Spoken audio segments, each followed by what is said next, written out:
As the judge just explained, we're here to decide the guilt or innocence of Mr. Michael LADSON.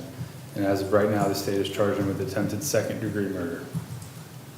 As the judge just instructed, these are the instructions, or this is what the state must prove beyond a reasonable doubt. Each one of these elements beyond a reasonable doubt. During this first part of my closing, what I'm going to do is I'm going to go through each one of these elements. I'm going to show you exactly what pieces of evidence the state's case has presented to you to prove each one of these elements beyond a reasonable doubt. First element, that Michael LADSON intentionally committed an overt act that could have resulted in the death of Charles Meeks, but did not result in Charles Meeks' death. First thing I want you to look at is Mr. Perry Connolly's testimony. Testimony of the security guard where he sees Mr. LADSON come into Coasters and within a moment pull out a firearm, choose to discharge that firearm at the victim, causing great bodily harm. We saw the amount of blood that was located on the floor. We heard testimony that the victim was shot in the chest and it was a through and through gunshot wound. We're lucky that it did not result in the death of Mr. Meeks, but it could have easily resulted in the death of Charles Meeks. I want you to compare that testimony to the testimony of Miss Washington and see how it lines up. That she says the same thing. That Mr. LADSON entered Coasters and within moments pulled out a firearm, pointed it at the victim, and discharged that firearm. The discharging of that firearm is that overt act. Also think about the testimony of paramedic Gregory Hoffman, as well as the firearm that we have in evidence that Mr. Connolly testified was taken directly from the defendant after he apprehended him, as well as the shell casing that was found. You also heard testimony that one shot was fired, and it just so happens that one shell casing was found. That the act was imminently dangerous to another and demonstrated a depraved mind without regard for human life. A reasonable person would know that pulling a firearm out, pointing it at somebody, and pulling the trigger is reasonably certain to kill or to do serious bodily injury to another, and that doing so is done from ill will, hatred, spite, or an evil intent, and that doing so is of such a nature that it indicates an indifference to human life. I also want you to think about the statements that we see Mr. LADSON make on Officer James Houston's body camera. I believe there was comments about he came back to beat that dude's ass. That shows the evil intent, that shows the ill will that Mr. LADSON had when he entered that establishment at Coasters and immediately pulled out a firearm. There was testimony, there was no discussions back and forth. There was testimony, there was no aggressive or violent action from the victim towards the defendant. The testimony was that he walked in, immediately pulled that firearm out, and chose to discharge that firearm. That is corroborated by Perry Connolly's testimony, that's corroborated by Sarah Washington's testimony, and that's corroborated by the presence of the firearm that was taken directly from Mr. LADSON after he discharged that firearm. I also think you should observe how Mr. LADSON acts after the incident. Is that somebody who was in fear for their safety and felt like they needed to protect themselves? The state would argue it does not look like that. The overt act went beyond mere preparation. The defendant chose to come back after an hour. That was the testimony we heard from Mr. Connolly, that he had told Mr. LADSON to leave the premises about an hour before he chose to come back in. He chose to go get a firearm. He chose to come back.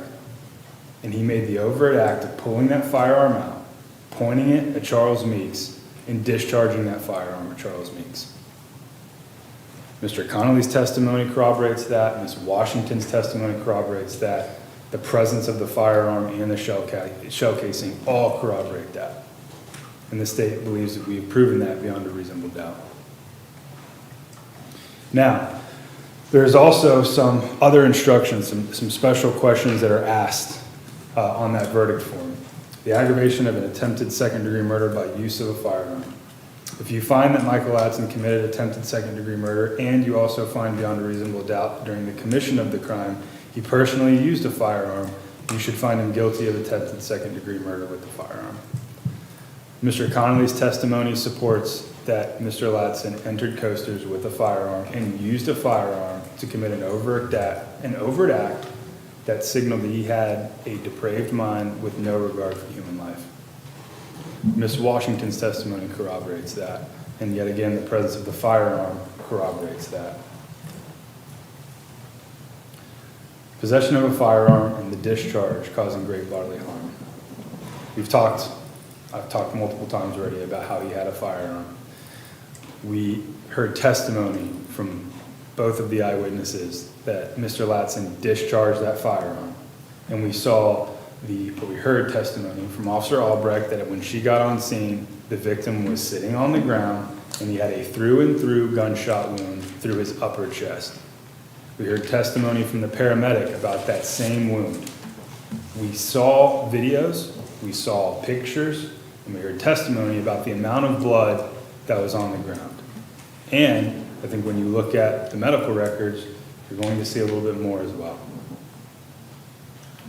The discharge of a firearm. So we're going into each little element of what I just showed.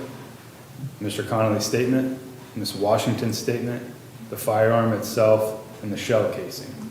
It's no coincidence that the testimony was that one round was fired and one shell casing is found. Causing great bodily harm. Deputy Sidney Albrecht's body camera footage. We see her have to go and apply pressure to both sides of the victim's chest. We're going to see in the medical records, I'm going to point you specifically to page 13 of 59, which is where the page numbers are on the bottom. It says, the patient presented to the ED via EMS as a trauma alert, alleged gunshot wound to his right anterior chest from another person. Pain at the site was sudden in onset, it's mild in severity, the pain, sharp, present at rest, and has increased with touch. The patient claimed the exit wound was present in his right upper back, no other injuries. Since he sustained the gunshot wound, patient has had tingling and numbness present to his right, fourth, and fifth fingers. So not only do we have the excess amount of blood, not only do we have the puncture wound in and the puncture wound out of the top of his upper chest, we also have tingling in his right, fourth, and fifth fingers. Now, the state anticipates the defense is going to argue about justifiable attempted homicide. Please look at those instructions closely. An attempted homicide is justifiable and lawful if necessarily done while resisting an attempt to murder or commit a felony upon the defendant. We heard testimony from Mr. Connolly that Mr. LADSON had been asked to vacate the premises. It was about an hour before this incident took place. And then he chose to come in and point a firearm at the victim. There is no felony that was being committed upon the defendant at the time that he chose to point that firearm at the victim. He was not resisting an attempt to be murdered when he chose to come in, engage Mr. Meeks while he was playing pool, point a firearm at him, and discharge it. That is not justifiable homicide. That is a forced, they're forcing a doubt or a speculation on you. Excused attempted homicide. An attempted homicide is excusable and therefore lawful under any one of the three following circumstances. When the attempted homicide is committed by accident and misfortune and doing any lawful act by lawful means with usual ordinary caution and without unlawful intent, that is not what we have here. Or when the attempted homicide occurs by accident and misfortune in the heat of passion upon any sudden and sufficient provocation. This wasn't an accident. You don't enter an establishment and immediately pull out a firearm and point it at a person by accident. Each one of those decisions, entering the building is a choice. Pulling out the firearm is a choice. Pointing it at somebody is a choice. That is not an accident. It is unfortunate, but it's not a misfortune or an accident and misfortune that's done in the heat of passion. Or when the attempted homicide is committed by accident and misfortune resulting from a sudden combat, if a dangerous weapon, that's what the instruction said, is not used and the attempted killing is not done in a cruel and unusual manner. There was not a sudden combat. Mr. LADSON had been gone from the premises for what we heard was about an hour, and he chose to come back onto the premises and engage, and he did so according to the testimony, by pulling a firearm out and pointing it at the victim. Justified use of deadly force. This is another potential defense. I want to point out a couple of the instructions that you're going to see in your instruction. On the other hand, if at the time Michael LADSON used deadly force, he was committing a trespass, or if at the time Michael LADSON used deadly force, he was not in a place where he had a right to be, then the defendant had a duty to retreat. He did not have a right to be at Coasters after he was told to leave by the security guard. He had been gone for an hour. His duty was to not come back. His duty was to never engage again that night with Mr. Meeks.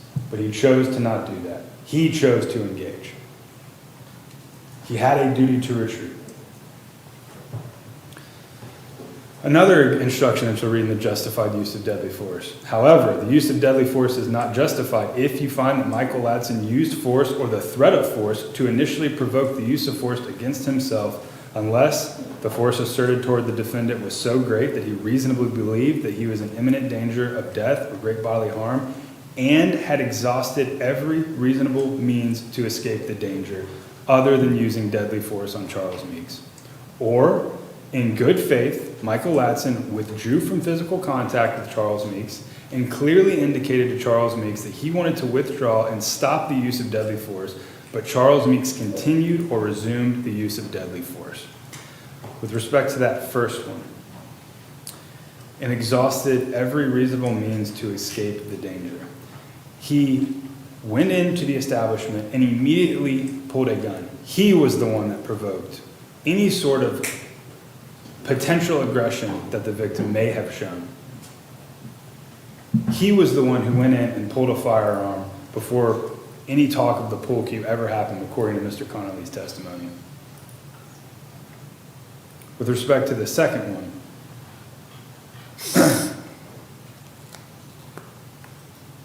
at no point in time did Mr. LADSON, according to the testimony, indicate that he wanted to withdraw and that Mr. Meeks continued to use the deadly force. As a matter of fact, it's the opposite. Mr. LADSON chose to engage with Mr. Meeks again. I know it seems like I'm beating a dead horse, but it's a consistent theme here that Mr. LADSON is the one that chose to re-engage and chose to pull a firearm out and chose to discharge it. Now, the state feels as though we have proven the main charge of attempted second-degree murder beyond a reasonable doubt. However, if you do not find so, we believe most certainly that we have met our burden of proof to prove both attempted manslaughter by or aggravated battery beyond a reasonable doubt. And I just want you to keep that in mind as you guys are in the back deliberating. I also would like to keep you guys to keep in mind that the weight of the evidence. It is up to you to decide what evidence is reliable. You should use your common sense in deciding which is best evidence and which evidence should not be relied upon in considering your verdict. You may find some evidence more reliable than others. Now, this is just an example of what the state feels like that verdict form should look like when you return it back. As you can see, we the jury find as follows. This is the charge of the information, check only one. That check only one box refers to the A, B, C, or D, okay? And then if you select A, then you have to go and answer the questions only under A. If you were to select B, only under B. Or if you find the defendant not guilty, you would just select D, and that would be that. So I just wanted to make sure, because there are quite a bit of questions to answer. These special findings, so the special findings regarding the possession of a firearm and the discharge of the firearm and the great bodily harm, if you were to find that a lesser included offense is more applicable, these special findings still apply, so we still have to answer those questions under each one of those lesser included offenses. Before I rest for this first part, and as you're listening to the defense's closing, I want you to remember it is beyond a reasonable doubt. It is not beyond a forced or a speculative doubt. Thank you, and I'll talk to you soon.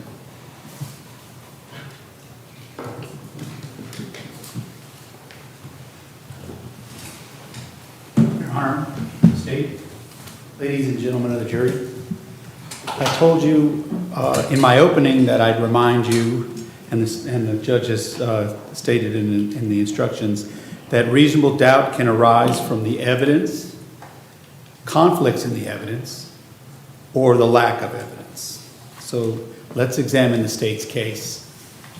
Officer Albright. She was the case officer. It was her duty to direct the course of the investigation. She admitted to you that she basically assumed everything that she saw.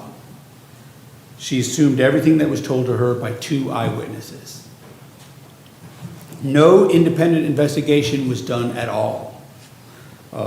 Despite serious inconsistencies in the 2 eyewitnesses' testimonies.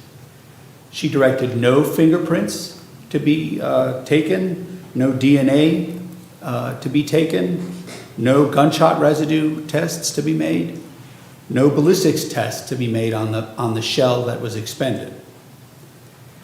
Despite the fact that the expended shell was found in a place where it should not have landed if the 2 eyewitness testimonies were true. The foosball table, as you'll see in that very first photo that you'll get in the composite, was significantly to the right as you look into Coaster's bar. Both eyewitnesses testified that in their version, that Mr. Ladson came into the bar, turned to his left, which is towards the pool tables to the left, drew the gun and immediately fired. And Officer Houston testified that with a 9mm, the shell usually goes to the left or to the right. And usually, I would surmise that it doesn't fly 10 or 15 feet to the rear, directly to the rear over the shooter's shoulder, to be found in the foosball table.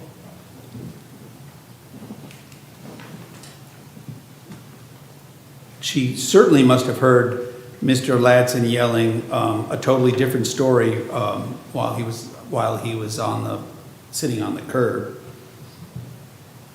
He was asking, you could hear him asking for the video. Is there a video? Look at the video, please, look at the video. And it seems that she only conducted 3 out of all the people that were described to have been there at the scene. She only conducted 3 interviews. She conducted an interview of Miss Washington, Mr. Connolly, and one other witness she said heard the event but didn't see it. So if Mr. Connolly, as an employee trying to save his job, and Miss Washington, trying to protect her friend, told some fabricated story, there was 0.00 independent evidence collected to corroborate their stories. Think about that. Officer Houston, he admitted that he was the more experienced officer at the scene than Officer Albright. He didn't suggest to her any independent investigation at all, or couldn't remember doing so. He was the one that found the expended shell in the foosball table, completely contrary to Washington and Connolly's story. This apparently didn't raise any concerns for him.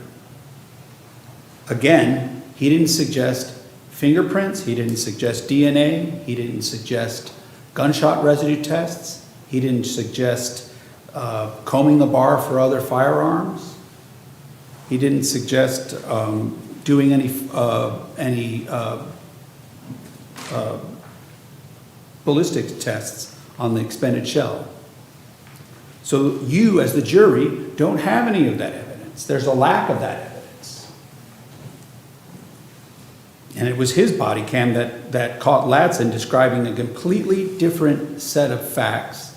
The state has provided that to you. Mr. Ladson's there screaming a completely different set of facts than Mr. Connolly or Miss Washington provided, arguably that they had an interest in potentially fabricating a story.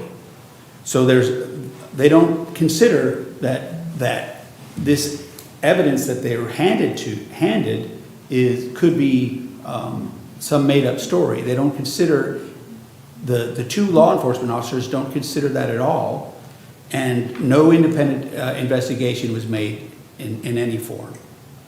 Let's talk about Mr. Connolly, Perry Connolly. He testified that Mr. Meeks and two of his friends were playing pool, and they were taking periodic smoke breaks, going outside and antagonizing Mr. Ladson, and then coming back in and playing pool. So much so that he felt it necessary to eject one of the parties, and he chose Mr. Ladson because he said he thought Mr. Ladson was more intoxicated at the time. So he ejected Mr. Ladson. He should have ejected both parties. He first testified that Mr. Ladson shot Meeks. If you remember his testimony, he testified that Mr. Ladson shot Meeks, then grabbed the pool stick from Mr. Meeks and hit Mr. Meeks with the pool stick and knocking him back. That's what he testified to. When I brought up his sworn deposition testimony, he remembered Mr. Ladson being struck in the face by Mr. Meeks. He agreed, oh yes, that's what really happened. Mr. Meeks struck Mr. Ladson in the face with the pool stick, the side of the pool stick. In his deposition, he said he couldn't remember the order of events. It could have been the pool stick first and then the shot. But here, today, he said, no, I remember the shot first distinctly. But that deposition was under oath. So is his testimony here. So which testimony is true? It's conflicting.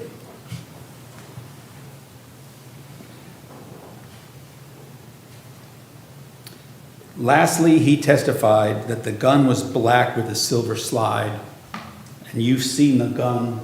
You'll have it here. You'll have it for your perusal. You can see it's clearly black, slate black gun. Sarah Washington, she testified that she was standing right next to Perry Connolly when it all happened. She didn't see the pool stick striking anybody at all. She also described the firearm as silver. You saw it in her testimony, and you'll have that to use if you want to look at it if you want to. She clearly said the firearm is silver, and it's not. It's not silver. It's not silver in any form or fashion. It's definitely black. She gives an excuse or an explanation, and it's very odd. So let's walk through it. She was asked by law enforcement to describe the firearm. And this is in the video from the scene. She's asked clearly, can you describe the firearm? And she says clearly, silver. She doesn't say black. So then she tells you today that some family members of her have a silver firearm, and that's why she said it. That doesn't make any sense.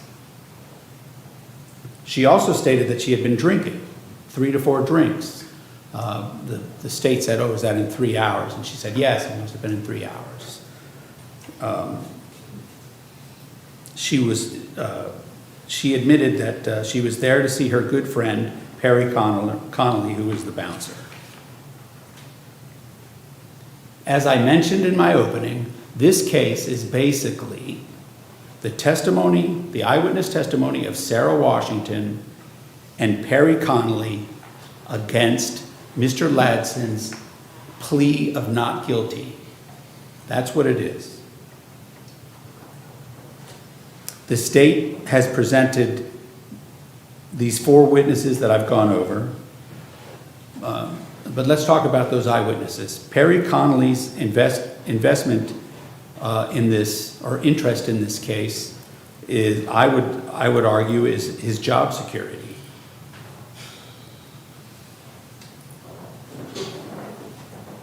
There's so many inconsistencies. There's no way that the round could have been fired in the direction that they state, and the shell be in the foosball table behind him. Something else must have happened. The gun was black and not silver. There was definitely some sort of a struggle with the pool stick that Miss Washington completely ignores in her testimony. If there was some other events that occurred, and the state's going to say, oh, this is just speculative, but I've just gone over significant inconsistencies and just question marks in the testimony of Sarah Washington and Perry Connolly. If there was some other set of circumstances that occurred, what were they? Was he trying to protect his job? Was she trying to protect him? Her interest was protecting her friend, Perry Connolly. It's easy to pin it all on a stranger in the bar, LADSON. And if that's true, that's why their testimonies differ so much. As to Mr. LADSON, Mr. Meeks had been antagonizing him by the testimony of Mr. Connolly. Mr. Meeks and his friends had been antagonizing him all night. Connolly turns his back for 5 minutes to get trash. And what's to keep these people that have been antagonizing him for all night from threatening Mr. LADSON? Mr. Connolly wasn't there to see that. That's when LADSON comes into the bar by their testimony. Meeks is standing there with a pool cue. According to Mr. Connolly's deposition testimony, he doesn't know whether the first thing that happened was Meeks striking Mr. LADSON in the face with a pool cue, aggravated battery with a deadly weapon, or Mr. LADSON pulling the gun and firing at Mr. Meeks.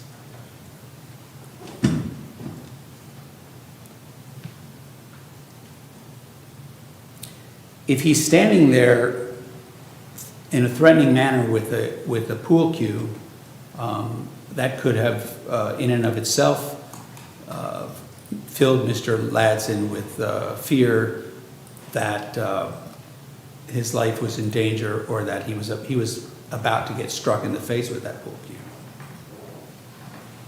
And there's a question, at least according to Mr. Connolly's sworn deposition testimony, there's a question as to whether or not he got struck in the face before any of this occurred.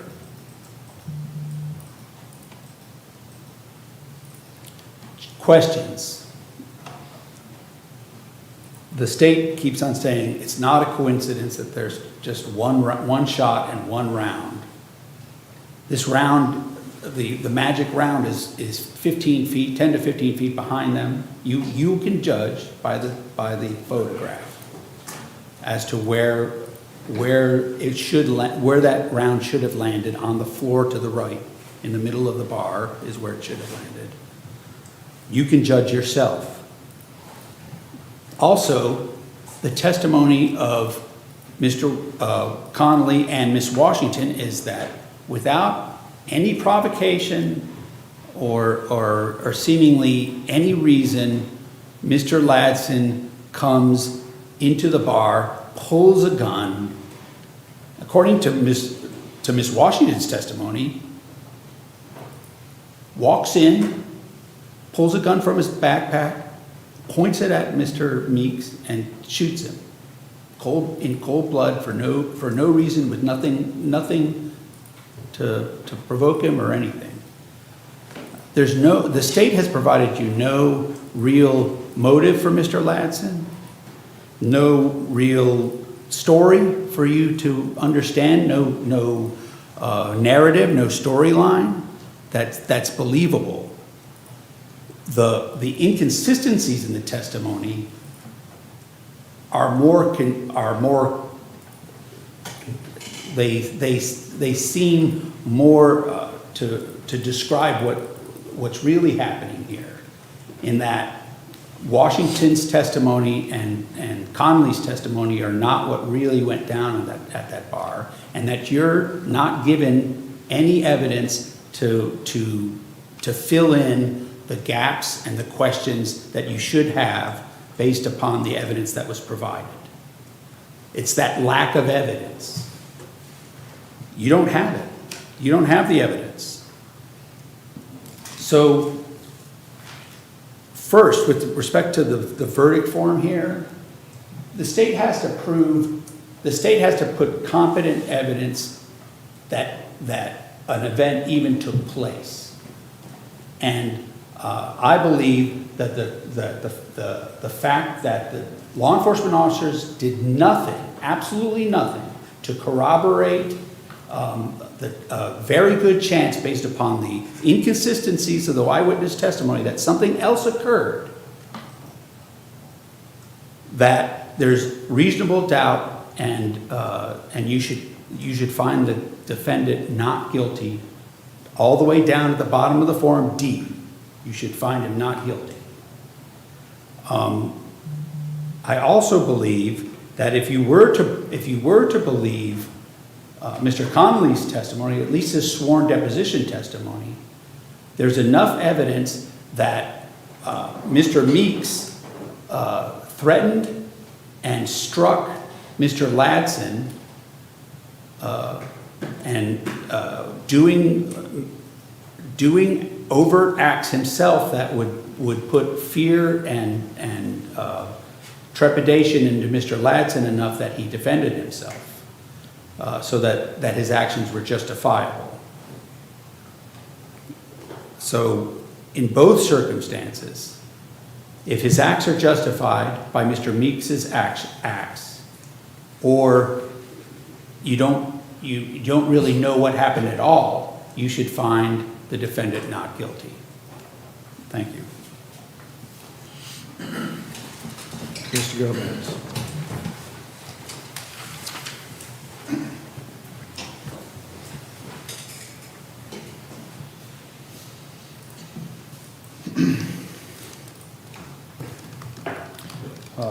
The defense really wants to make Mr. Connolly's testimony seem not credible. A lot of what was stated about his deposition was misstated. In his deposition, he said, it's possible that it could have happened, but it's not my recollection. And then on the stand, on his testimony, he said, that's not what happened. He did not raise that pull cue to strike Mr. LADSON before the gun went off. Mr. LADSON pointed that gun at him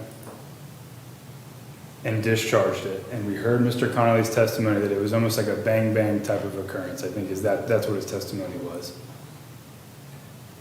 The victim turned around and saw that a gun was pointed at him and did what he had to do to protect himself. That is not Mr. LADSON defending himself from imminent harm. The defense made a statement that, there was no story. Mr. LADSON had gotten into an altercation with Mr. Meeks's friends. Mr. Connolly specifically said that Mr. Meeks was not the antagonizer. He was not. There was no testimony from Mr. Connolly that Mr. Meeks was going outside to antagonize Michael LADSON. The testimony was not there. He said he was going outside to take smoke breaks, and that at one point in time, Mr. Meeks's friends got into an altercation, and Mr. Meeks was outside, but he also testified that at no point did he see Mr. Meeks be violent or aggressive towards Mr. LADSON.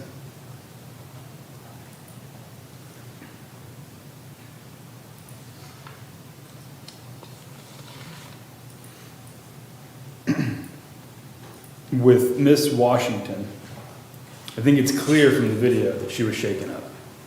She had a firearm fired 3 feet in front of her face, according to her testimony. And when she asked, we confronted her, the state confronted her. why was that color different? Why did you say it was a silver gun? And she said, it may have been the backpack, which we saw in the pictures is silver. Or it may have been that that's the type of firearm that her family had owned. But between those little inconsistencies, I want to remind you to the wedding hypo that we went over yesterday. And I want you to ask yourself what the common thread is. It's just like that wedding hypo where we're talking about the difference in dances. A dance occurred. They're wanting you to focus on the tiny details that they don't dictate whether or not the gun was pulled out. They don't dictate whether or not the gun was discharged. They don't dictate whether or not Mr. Meeks suffered great bodily harm as a result of that discharge. The common thread through both of the eyewitness testimonies is that Mr. Ladson walked into Coasters, immediately pulled a firearm out, pointed it at the victim, and discharged it. Both of them testified that that the victim did not display any acts of aggression towards the defendant. So this idea that he was provoked upon entering in and moments in, he was provoked between the moments he entered the bar to when he pulled the firearm, that's a forced doubt. That's a speculative doubt. And I am very happy that the defense wants you to look at Mr. Ladson's stories. I want you to very closely observe Officer Houston's body camera. At the 17-second mark, Mr. Ladson goes, "What freaking gun, man?" Doesn't even know about a gun, according to him, at 17 seconds. Then at 1:14 in the video, "Somebody shot me." Later on in the video, "Mother effer tried to shoot me, and I went to take the gun from him, and it went off in my hand." There is not a single common thread in any of those three stories that he gave while he's talking on the scene. Not a single common thread. He first tells you, "I didn't even know there was a gun. What gun are you talking about?" Then once he sees like, "Oh man, they have a gun," he then says, "Somebody shot me." And you actually see him, who got shot, man? You see him say that on the body camera. And then he says, the mother effer tried to shoot me, and I went to take the gun from him, and it went off in my hand. He's inching closer to what actually happened, which is him walking into Coasters, pulling out a firearm, and shooting Mr. Meeks because he was upset that he got told to leave and was unhappy with Mr. Meeks' friends. That's what happened. That's the story. That's not a forced doubt. That's not a forced story. That is a reasonable story of what happened. You hear the eyewitness testimony. Both of them corroborate that action happening. That Mr. Ladson, after being asked to leave, comes back in an hour later, pulls a firearm out, points it at the victim, and shoots the victim. And it causes great bodily harm.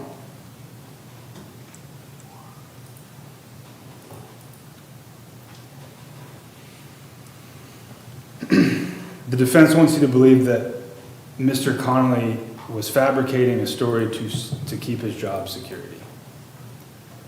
Mind you, Mr. Connolly testified that he was outside with the defendant until law enforcement arrived, until he handed law enforcement the gun. I would ask you, when could he have possibly fabricated that story? When could he have gone and moved the shell casing to make it look like, we're planning this, we've got to protect ourselves? That's a forced doubt that Mr. Connolly fabricated his statement to protect his job. That's a speculative doubt that Miss Washington was protecting her friend. She was visibly terrified.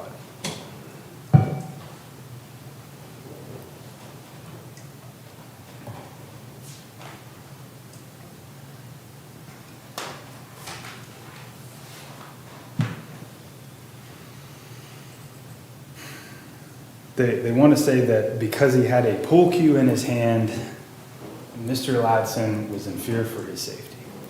He was playing pool. God forbid that would have been a whole pool hall. He was playing pool when he chose to enter that establishment and re-engage with the victim.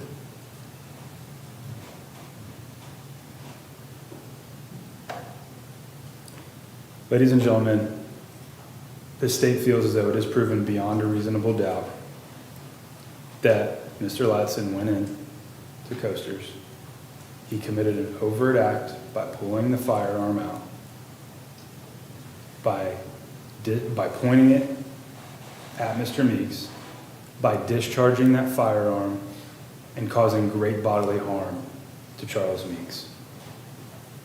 The state respectfully requests that you find the defendant guilty as to the count of attempted second-degree murder, that you find that he did it with a firearm, that you find that he committed, or that he discharged that firearm, and that firearm resulted, or that discharge resulted in great bodily harm to Charles Meeks. Thank you for your time. All right, counsel, would you approach?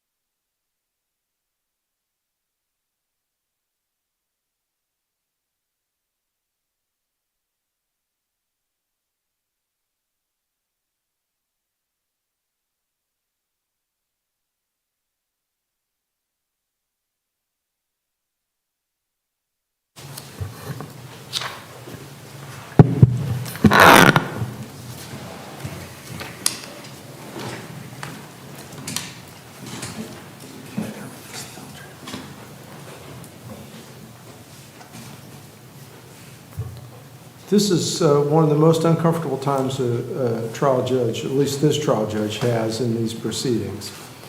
Because of the order in which your names are drawn, 2 of you were chosen as alternate jurors, and it was necessary that we have you sit during the trial to be sure that if some of the other jurors weren't able to complete their service, that we'd have a full jury to try the case.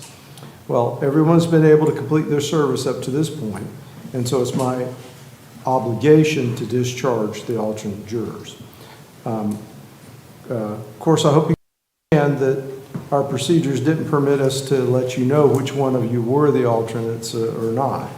And although I can't let the alternates go into the jury room with the jury, you're welcome to remain here in the courtroom if you wish to hear the verdict, or you may leave. You're also, the alternates will be released from your duty not to discuss the case. However, it will be up to you whether you wish to discuss this case with anyone or no one at all. On behalf of the citizens of the state of Florida, Future Judicial Circuit, Okaloosa County, and all of us here at the trial, I want to thank you for your service. At this time,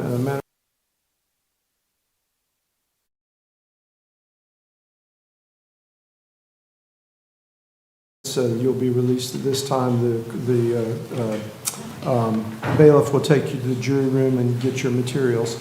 And while that's happening, the rest of you, if you'll give me your attention, I have some final instructions for you before you retire to deliberate. In a few moments, you'll be taken to the jury room by the bailiff. The first thing you should do is to select a foreperson who will preside over your proceedings. The forepersons should see to it that your deliberations are carried out in an organized way and that everyone has a fair chance to be heard. It's also the foreperson's job to sign and date the verdict form when all of you have agreed on a verdict, and to bring the verdict form back to the courtroom when you return. As you've heard before, during deliberations, jurors must communicate about the case only with one another and only when all the jurors are present in the jury room. So if someone goes to the restroom, you need to stop your deliberations until they return and then recommence your deliberations.